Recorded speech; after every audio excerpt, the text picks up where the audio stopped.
और कला का विवाह हुआ मरीचि ऋषि के साथ में।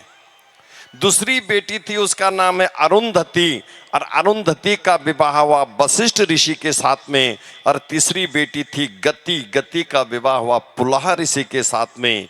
क्रिया नाम की कन्या का विवाह कर्तु ऋषि से हुआ। ख्याति का विवाह भृगु से हुआ।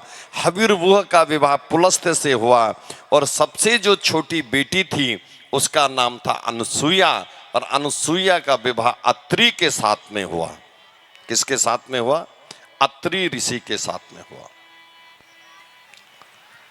अब जो छोटी बेटी अनुसुईया, उसका विवाह अत्रि ऋषि के साथ में पक्का कर दिया गया। ऐसे कन्याओं का विवाह हो गया। अब करदम ने कहा कि बस देवी, बहुत गृहस्थी का पालन कर दिया मैंने, कन्याओं का विवाह हो गया, अब तो मैं जा रहा हूं, अब तो मुझे छोड़ दे, अब तो कम से कम मुझे मुक्त कर दे। देवहूति ने कहा, वाह महाराज, शादी करके और अब यूं भाग रहे हो। स्त्री और बेल, स्त्री और बेल, जो बेल नहीं होती है, ये बिना सहारे की नष्ट हो जाती है महाराज। देवहूति ने कहा, इनको अवलंब की आवश्यकता होती है, और बेटी तो पराई हो गई, पर मुझे किसका सहारा है, मैं किसके सहारे जीऊंगी। आप कैसे जाने?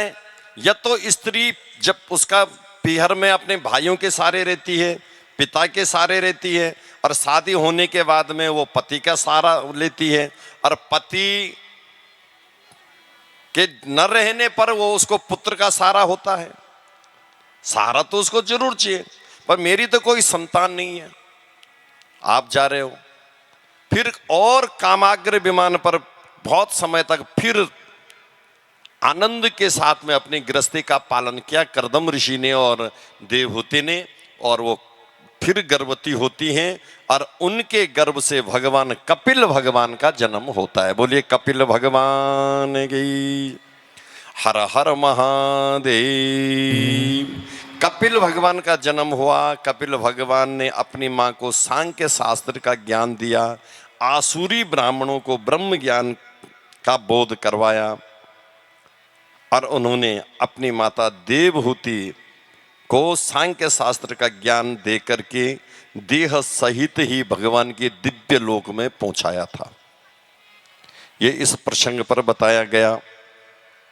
अब सज्जनों, हरि कथा प्रेमियों, आगे दिव्य कथा आती है। ये कथा आएगी सौराष्ट्रे सोमनाथंचा श्रीशैले मल्लिकार्जुनम